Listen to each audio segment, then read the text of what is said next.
मैं दीपशिखा आज के इस ऑनलाइन क्लास में आप सबका स्वागत करती हूँ।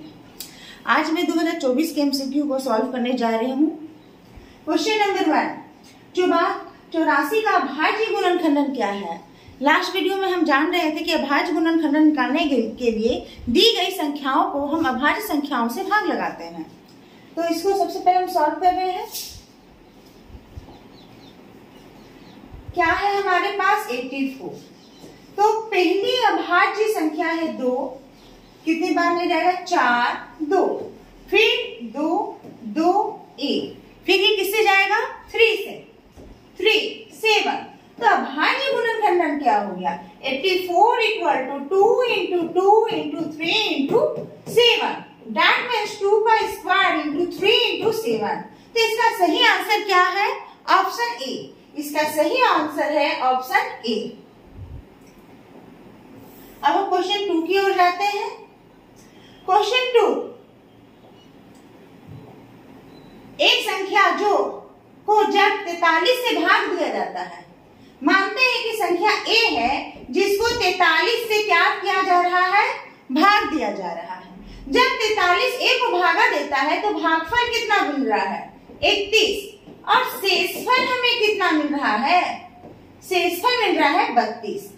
तो ये ज्ञात करें कि किस संख्या को भाग दिया जा रहा है। तो क्या होगा, a बराबर होगा हमारा, a बराबर होगा, ये इससे जब गुना होगा क्योंकि ये भागफल है 43 इंटू 31 प्लस शेषफल 32। इसको गुना करते हैं 43 इंटू 31, 43 इंटू 31 3 4 9 12। ये दोनों को गुना करने से मिला 3331 प्लस 32 5 6 3 1 1365। तो इसका सही आंसर है option number B 1365। Next question, question number 3। Question number 3 में है कि 7/80 का दशमलव प्रसार कैसा है। सबसे पहले इसमें हम क्या देखेंगे, हमारा दिया गया है भिन्न 7/80, 7/80। तो जब भी ऐसा दशमलव प्रसार बनता है, जब नीचे वाले संख्या को 2 गुना 5 के रूप में लिख पाते हैं। देखिए इस तरह से ये लिखा रहा है 2 गुना 5 10, 10, फिर ये 8 हो गया 80। जब नीचे 2 इंटू 5 का प्रोडक्ट के रूप में अगर मिलता है तो दशमलव प्रसार कैसा होता है, ऐसा दशमलव प्रसार शांत होता है। और इसको हम डायरेक्टली सॉल्व करके भी देख सकते हैं। पॉइंट ये हो गया 70, फिर 0, फिर ये कितने बाद में जा रहा है, फिर ये जा रहा है 64 8, फिर 6 0, ये जाएगा फिर 7, फिर फाइनली 5। देखिए इसको हम जब डायरेक्टली डिवाइड किए तो हमें मिला 0.0875। इसका मतलब हमारा जो पॉइंट के बाद जो भी अंक है वो एक डेफिनिट डिस्टेंस के बाद ये रुक जा रहा है। ऐसा नहीं कि हमारा अंक बढ़ते जा रहा है। तो हमारा यहाँ दशमलव प्रसार क्या है, शांत है। तो इसका दशमलव प्रसार कैसा है, शांत, टर्मिनेटिंग। अब हम नेक्स्ट क्वेश्चन की ओर जा रहे हैं। नेक्स्ट क्वेश्चन है हमारा क्वेश्चन नंबर 4।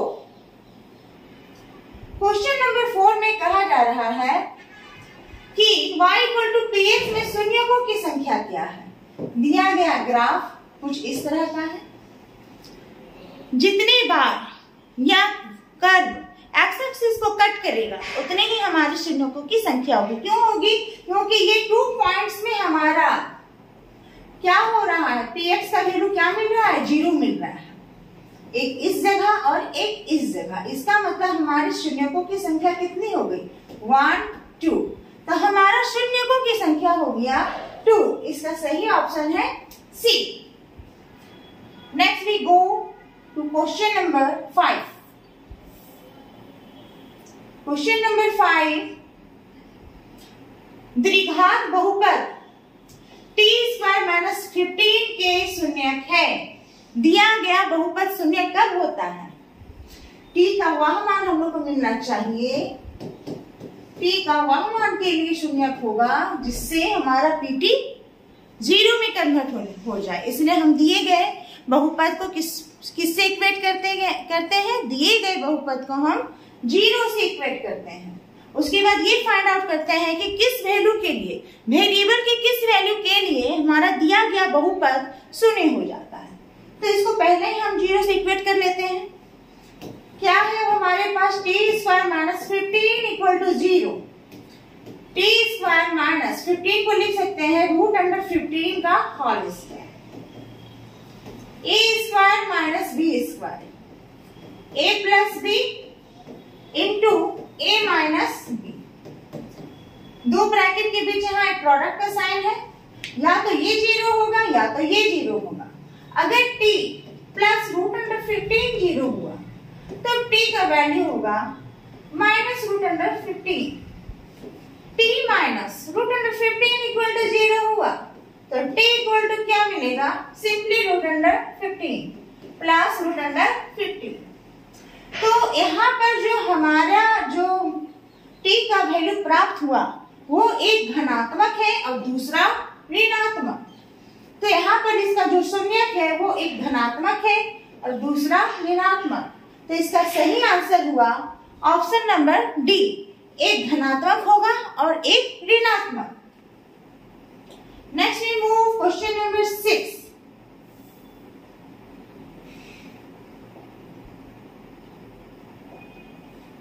k के किस मान के लिए समीकरण निकाय 4x + 3y = 5 and 2x + ky = 1 का कोई भी हल नहीं होगा। तो कोई भी हल प्राप्त कब नहीं होता? जब a1 by a2 = b1 by b2। चलिए यहाँ पर a1 का वैल्यू कितना है? 4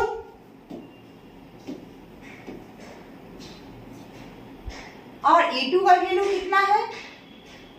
2। b1 का वैल्यू है 3 और b2 का वैल्यू है k 2। बाय क्रॉस मल्टीप्लिकेशन ये इधर गुना हो जाएगा और इधर 3, तो k बराबर कितना मिला? 3/2। अगर k का वैल्यू 3/2 है तो हमें कोई भी डेफिनेट सॉल्यूशन प्राप्त नहीं होगा। तो इसका सही ऑप्शन है ऑप्शन नंबर सी।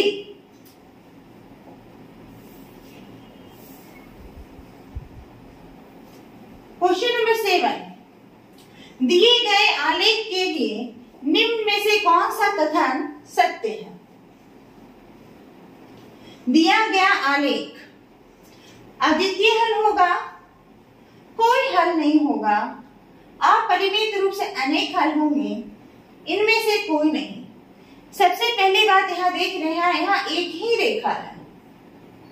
तो एक ही रेखा सिर्फ एक रेखा कब प्राप्त होता है? जब दो चर वाले रैखिक समीकरण की संख्या कितनी होती है? एक ही होती है। जब दो रेखा होता है तब जाके हमें कोई एक यूनिक सॉल्यूशन मिलता है, या फिर अपरिमित रूप से अनेक हल तो मिलता है। जब कोई एक ही रेखा कोई हल नहीं मिलता तो अपरिमित रूप से अनेक हल होंगे।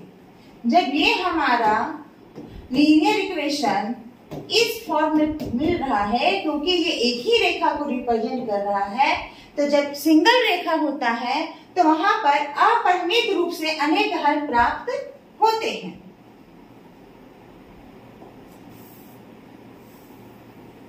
क्वेश्चन नंबर 8, रैखिक युग्म 2x - 3y = 8, 4x - 6y = 9 है। तो इसका सलूशन कैसा है? संगत, असंगत, संपाती, इनमें से कोई नहीं।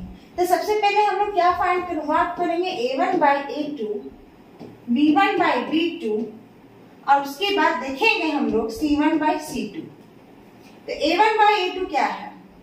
a1 की जगह है 2, A2 की जगह है 4, B1 की जगह है -3, B2 की जगह है -6, C1 की जगह है, इधर आ जाएगा तो -8, ये भी इस ओर आ जाएगा तो -9, माइनस माइनस 1/2, यहाँ भी मिला 1/2, इसका माइनस माइनस कैंसिल है। यहाँ देख रहे हैं A1/A2 equal to B1/B2, but this is not equal to C1/C2। ये दोनों बराबर है और ये बराबर नहीं है। तो जब ऐसा कंडीशन आता है तो हमारा सॉल्यूशन क्या होता है? असंगत। तो हमारा सॉल्यूशन क्या होगा? असंगत। Option number B. Question number 9 की ओर जाते हैं। इनमें से कौन द्विघात समीकरण नहीं है? जिसमें x का पावर 2 नहीं मिलेगा तो वह द्विघात समीकरण नहीं है। x का पावर 3 मिला, द्विघात नहीं है। x का मैक्सिमम पावर 1 मिला, द्विघात नहीं है। तो क्वेश्चन नंबर इसमें देख रहे हैं ऑप्शन नंबर 1 में यहाँ x का पावर 2 मिल रहा है, x² मिल रहा है। यहाँ पर x² तो मिल रहा है, b में क्या मिल रहा है? x² plus x equal to x² minus 4। ये x² दोनों तरफ कट गया, फिर क्या मिला? x equal to -4। तो ये जो हमारा समीकरण है इसमें x का मैक्सिमम पावर 2 नहीं है। इसका मतलब ये जो ऑप्शन नंबर बी में जो समीकरण दिया गया है वह द्विघात समीकरण नहीं है। तो इसका आंसर होगा ऑप्शन बी। ऑप्शन सी भी है द्विघात समीकरण, क्योंकि यहाँ a माइनस बी का होल स्क्वायर है, फॉर्मूला लगाएंगे तो यहाँ x² मिल रहा है और दूसरी जगह ऐसा कोई भी माइनस में x² नहीं है जो उसको काटे। फिर डी में भी सिंगल x² है, कोई इसको काटने वाला नहीं है। तो इसका एकमात्र विकल्प है, ऑप्शन सही है ऑप्शन नंबर बी, जो कि द्विघात समीकरण नहीं है।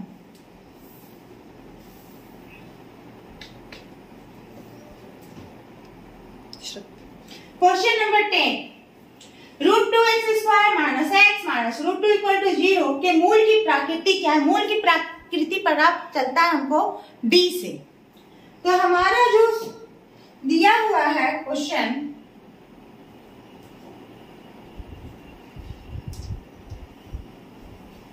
हमारा है √2x² minus x minus √2 equal to 0।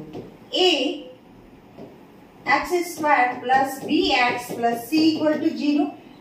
a बराबर √2, b बराबर -1, यहाँ पर -1 है, c बराबर -√2, d बराबर क्या होता है? b² minus 4ac। b का वैल्यू क्या है? -1 -4a और c। चूंकि c माइनस में है तो इसे ब्रैकेट में डाल दिए। क्या मिला? 1 माइनस इंटू माइनस प्लस 4, √2 को गुना करेंगे 2 मिला, 1 प्लस 8 9। तो d इक्वल टू मिला 9, जो 0 से बड़ा है, प्लस 9 0 से बड़ा है। जब d 0 से बड़ा होता है तो मूल वास्तविक और असमान होता है। तो इसका सही आंसर है ऑप्शन नंबर सी, वास्तविक एवं असमान। क्वेश्चन नंबर 11, द्विघात समीकरण kx into x minus 2 plus 6 equal to 0 के मूल समान है। It is given that roots are equal. तो k का मान क्या होगा? तो हमारा जो समीकरण है kx इंटू x माइनस 2, तो ये इसको इससे गुना करेंगे तो क्या मिलेगा? kx² minus 2kx plus 6 equal to 0। ax² plus bx plus c equal to 0। इस इक्वेशन को इस इक्वेशन के साथ कंपेयर करके हम लोग निकालेंगे a equal to k, b equal to -2k, c equal to 6। फिर क्या निकलेगा? d। B square minus 4ac। जब मूल बराबर होता है तो डी का वैल्यू क्या होता है? डी का वैल्यू 0 होता है। तो डी की जगह क्या लिखेंगे? 0। बी का वैल्यू -2k माइनस 4, ए का वैल्यू है k और सी का वैल्यू है 6। 0 इक्वल टू -2k का whole square, 4k square minus 24k। 4k common जाएगा तो यहाँ क्या बचेगा? k minus 6 equal to 0। यहाँ से 4k निकाले, अंदर सिर्फ k बचा। यहाँ से 4k निकाले, अंदर सिर्फ 6 बचा। अब या तो ये k इक्वल टू 0 होगा या तो k माइनस 6 इक्वल टू 0 होगा। अगर k माइनस 6 इक्वल टू 0 हुआ तो k का वैल्यू क्या होगा? ये -6 दूसरी ओर चले जाएगा, ये कन्वर्ट हो जाएगा +6 में। तो k का 2 ठो वैल्यू निकला है, एक 0 और एक 6। कौन सा मैच खा रहा है? कौन सा मैच खा रहा है? तो ऑप्शन नंबर बी, k का वैल्यू कितना होगा? 6। Question number 12। Question number 12 AP से दिया गया है। 3 + √3 प्लस 3 + 2√3, 3 + 3√2 का सार अंतर क्या है? A1, यह है A2, यह है A3, यह है A4। सार अंतर मतलब अगला माइनस जस्ट पिछला। ये मिल जाएगा हमें A2 माइनस A1 से। A2 है 3 + √2, A1 है 3, माइनस हो गया तो D बराबर मिला √2। तो इसका सही ऑप्शन है सी, D इक्वल टू √2।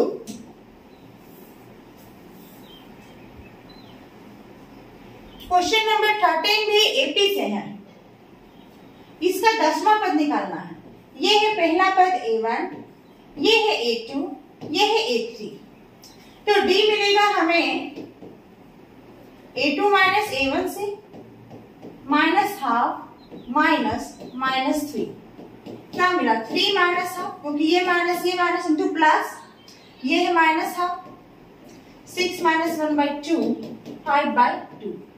तो D बराबर हमें मिला 5/2 और A बराबर कितना दिया हुआ है? प्रथम पद -3। क्या निकालना है? 10वां पद, मतलब A10, A plus n-1 into D, A plus n का मान है 10 इंटू D, मतलब A प्लस 9D। A10 हो गया A प्लस 9D। अगर यहाँ 10 रहता है तो D के साथ कितना गुना होता है? उससे 1 कम। 10 है तो 9। A का वैल्यू कितना है? -3 प्लस 9, D का वैल्यू है 5/2। -3 प्लस 9 इंटू 5 42/2 -6 एलसीएम ले लिए 45/2। तो A10 बराबर हमें मिल रहा है 39/2। मिक्स्ड फ्रैक्शन के फॉर्म में लिखा हुआ है 1/2। तो इसका सही ऑप्शन है सी, 19:1/2।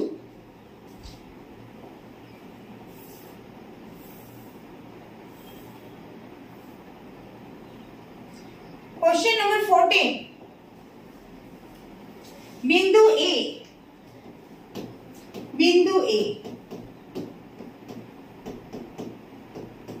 और बिंदु B for 6 x2 y2 के बीच की दूरी है। बीच की दूरी कैसे निकलेगा? √x2 - x1 का whole square plus y2 - y1 का whole square. That means √x2 4, x1 -1, y2 6, y1 2। सबका वैल्यू पुट कर दिए। 4 - 1 3 का स्क्वायर, 6 - 2 4 का स्क्वायर, 3 का स्क्वायर 9, 4 का square 16। That means √25 equal to +-5 पर हम लोग डिस्टेंस किस में मेजर करते हैं? पॉजिटिव में।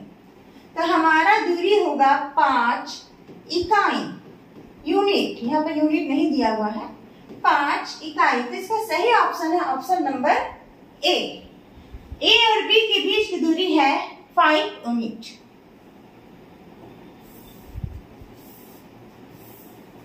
क्वेश्चन नंबर 15, बिंदु 7, 1 और 3, 5 को मिलाने वाली रेखाखंड के मध्य बिंदु के लिए निम्न में कौन सत्य है? चलिए पहले पॉइंट हम लोग देख लेते हैं। एक पॉइंट है 7, 1 और दूसरा पॉइंट है 3, 5। यहाँ ये चीज पता है कि मध्य बिंदु लिया जा रहा है, तो मध्य बिंदु कैसे प्राप्त होता है? x हो जाएगा हमारा x1 प्लस x2 बाई 2 और y हो जाएगा y1 प्लस y2 बाई 2। अगर ये xy है, इसका मध्य बिंदु अगर xy है तो x का वैल्यू क्या होगा? x1 plus x2 by 2, 7 plus 3 by 2, 10 by 2, 5। तो x का वैल्यू है यहाँ पर 5। y1 plus y2, 1 plus 5 by 2, 6 by 2, 3। तो y का वैल्यू है 3। जब x और y दोनों मिल गया है तब हम यहाँ पर अब जो हमारा ऑप्शन है उस पे जाते हैं। पहला x plus Y equal to 8, x plus Y equal to 8, yes. 5 plus 3, x का वैल्यू यहाँ कितना है? 5, y का वैल्यू कितना है? 3, कितना मिला? 8। तो यहाँ मेरा फर्स्ट ही ऑप्शन में ये ट्रू हो रहा है। और उसके बाद और आगे बढ़ते हैं, ऑप्शन नंबर बी में भी जाते हैं। x का वैल्यू है 5 माइनस x माइनस वाई देख लेते हैं कि क्या आ रहा है। x का वैल्यू है 5, y का वैल्यू है 3, 2। चलिए ये ऑप्शन नंबर डी को भी सेटिस्फाइड किया। अब सी में जाते हैं। सी में y equal to 3, y minus x निकालना है। y equal to 3, x equal to 5, मतलब 3 माइनस 5 इक्वल टू -2। हाँ, ये तो ऑप्शन नंबर सी को भी सेटिस्फाइड किया। नेक्स्ट हम ऑप्शन नंबर डी की ओर जाते हैं। इनमें से सभी, यस, इनमें से भी सभी सारी कंडीशंस इसके लिए सेटिस्फाइड कर रहे हैं, क्योंकि हमारे पास एक x इक्वल टू 5 मिला है और y इक्वल टू 3 मिला है। तो ये सारी कंडीशंस को सेटिस्फाइड करते हैं। तो इसका सही आंसर होगा इनमें से सभी।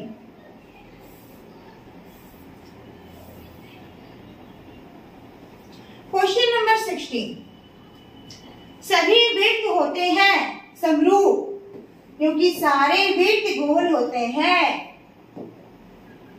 और वृत्त की परिधि और केंद्र के बीच की दूरी हर एक बिंदु में सारे वृत्त के लिए समान होते हैं। सबका रूप एक जैसा होता है, इसीलिए सारे वृत्त समरूप होते हैं। सर्वांग तब होंगे जब वृत्त की त्रिज्याएं सेम होगी।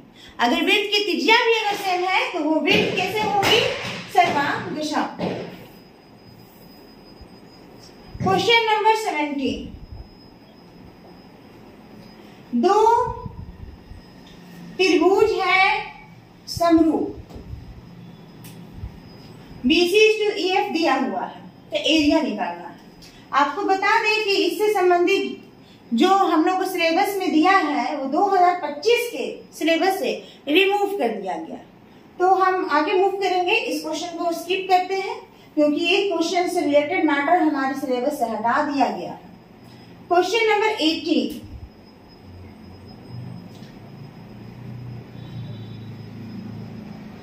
चलिए इसको सॉल्व करते हैं। दिए गए चित्र में ये एंगल 90 डिग्री है, ये एंगल 90 डिग्री है और ये एंगल भी 90 डिग्री है। BD equal to 4, AD equal to 2, CD निकालना है और BD 4 और CD निकालना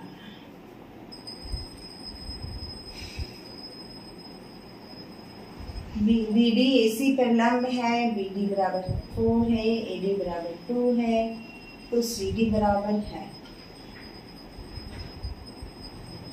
सी D. A B C 90 degree का है। तो चलिए इस ट्रायंगल में की अगर बात करें ए बी डी, तो ये क्या हो गया, इस ट्रायंगल के लिए ये कर्ण हो गया। इसका वैल्यू क्या मिलेगा, 4 का स्क्वायर फिर परपेंडिकुलर का स्क्वायर प्लस बेस का स्क्वायर, मतलब 16 प्लस 4, ये मिला हमें √20। √20 मिल गया। और अब यहां से जाते हैं, यहां बी डी और सी,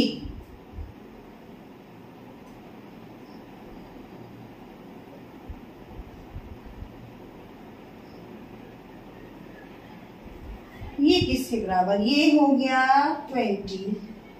क्या बी सी ए बी के बराबर है?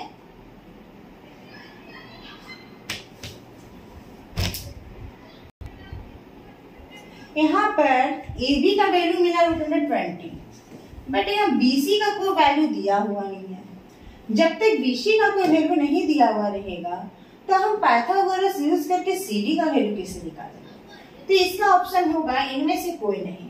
और इससे रिलेटेड क्वेश्चन एग्जाम में पूछे नहीं जाएंगे, क्योंकि पाइथागोरस से रिलेटेड थ्योरम्स हमारे सिलेबस से स्किप कर दिया गया है। क्वेश्चन नंबर 90, 5 सेंटीमीटर त्रिज्या वाले एक वृत्त की 2 समांतर स्पर्श रेखाओं के बीच का दूरी क्या है? एक वृत्त है, इसकी त्रिज्या है 5 सेंटीमीटर, ये इसका केंद्र है। एक वृत्त की 2 समांतर स्पर्श रेखाएं, ये पहली स्पर्श रेखा और इसके समांतर एक ये दूसरी स्पर्श रेखा, ये है 2 समांतर स्पर्श रेखाएं। तो ये स्पर्श रेखाओं के बीच की दूरी क्या होगी? इसकी व्यास ये 5 ये 5, तो इसके बीच की दूरी क्या होगी? 10 सेंटीमीटर। तो इसका सही ऑप्शन है डी, 10 सेंटीमीटर। क्वेश्चन नंबर 20, यदि साइन ए बराबर 0.6 हो तो सेक ए का मान बराबर है sign A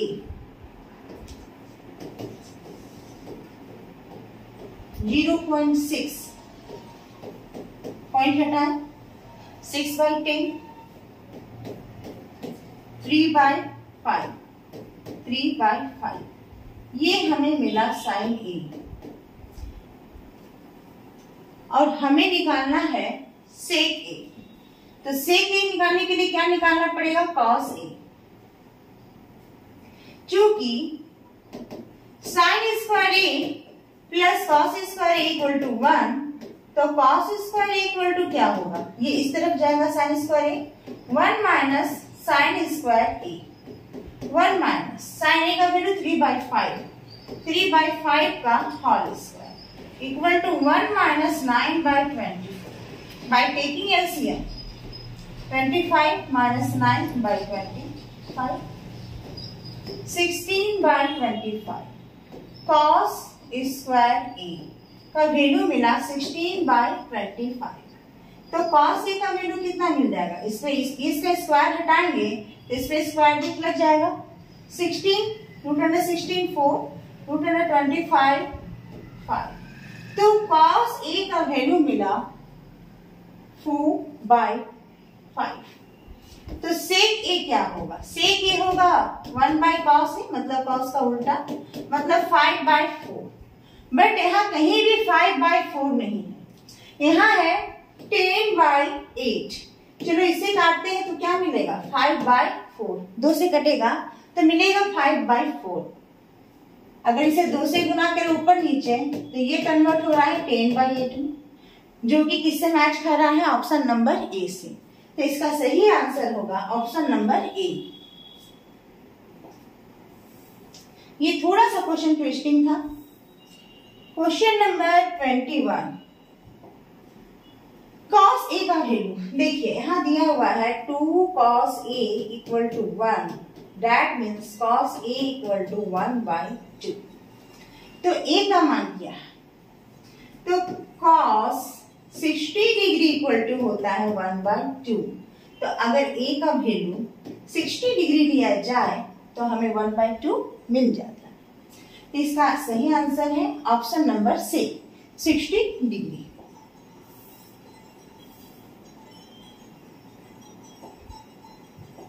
question number 22, 2 sec square a, यहां से भी 2 कॉमन लेंगे, यहां से भी 2 कॉमन लेंगे, तो अंदर क्या बचेगा?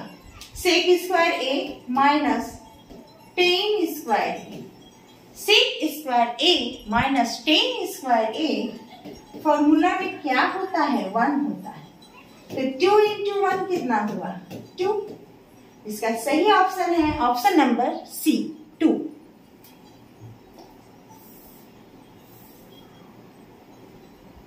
क्वेश्चन नंबर 23, 5 मीटर ऊंची उदंड मीनार के पाद से 5 मीटर दूर स्थित बिंदु पर एक मीनार की चोटी का उन्नयन कोण क्या है? 5 मीटर ऊंची, ये है 5 मीटर ऊंची क्या है? मीनार है। पाद बिंदु दैट मीन्स बॉटम पॉइंट है ना। पाद बिंदु का मतलब होता है बॉटम पॉइंट। मीनार के पाद बिंदु से 5 मीटर दूरी, कितनी मीटर दूरी? 5 मीटर दूरी पर स्थित एक बिंदु, 5 मीटर दूरी पर स्थित एक बिंदु P से मीनार की चोटी, इस मीनार का टॉप पॉइंट, चोटी मतलब top point of the tower का उन्नयन कोण मतलब ऊपर की दिशा का कोण कितना है? यही तो निकालना है। तो मानते हैं किसका कोण? थीटा। देखिए हमारे पास P दिया हुआ है, परपेंडिकुलर ऊंचाई दिया हुआ है, B दिया हुआ है मतलब दूरी दिया हुआ है। अब ये देखना है कौन सा ट्रिगोनोमेट्रिकल रेशियो में ये दोनों आता है। तो tan थीटा में, तो tan थीटा बराबर होगा हमारा P बाई B। P कितना है? 5, B भी है 5, कैंसिल हो गया, मिला 1 और tan 45 का मान होता है 1। तो यहाँ पर tan थीटा बराबर 1 और ये किसका वैल्यू है? tan 45 degree. मतलब यहाँ थीटा का वैल्यू कितना होना चाहिए? 45 डिग्री। तो हमारा उन्नयन कोण कितना होगा? 45 डिग्री और इसका सही आंसर होगा बी। क्वेश्चन नंबर 24,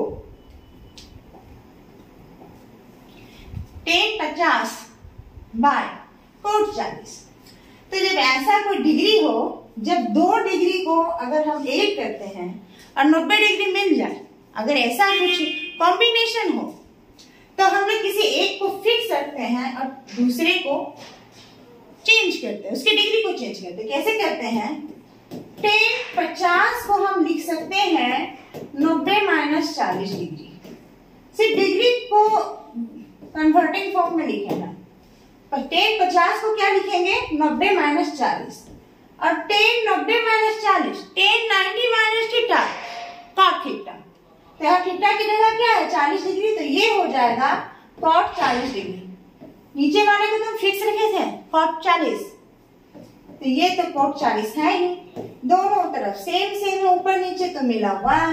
तो इसका सही आंसर होगा option number B, 1। Question number 25,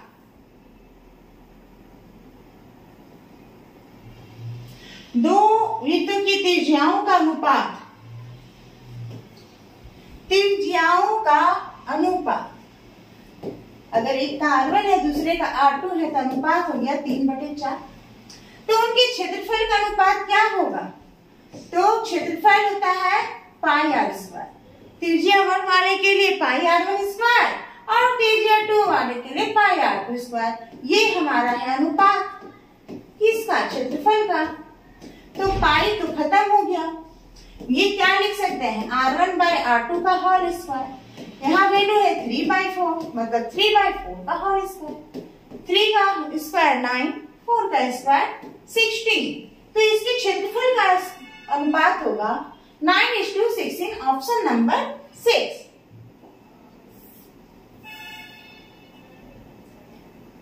question number 26, 42 centimetre त्रिज्या, 42 सेंटीमीटर उस त्रिज्यखंड का जिसका केंद्रीय कोण थीटा इक्वल टू 30 डिग्री, त्रिज्यखंड का क्षेत्रफल pi R square theta by 360, pi 22/7, R 42, R square 42/42 theta 30 degree बटे 360। 6 बार में कटा, 7 × 42, ये 60, ये इसका 0 खत्म, ये 2 बार में और ये 11। 462 सेंटीमीटर स्क्वायर। तो इसका वैल्यू मिला 462 सेंटीमीटर स्क्वायर। इसका सही ऑप्शन है सी। अब क्वेश्चन नंबर 27 की ओर जाते हैं। आर त्रिज्या वाले गोले का पृष्ठीय क्षेत्रफल होता है, तो गोले का पृष्ठीय क्षेत्रफल होता है 4πr²। ये फॉर्मूला से है डायरेक्ट, 4πr²।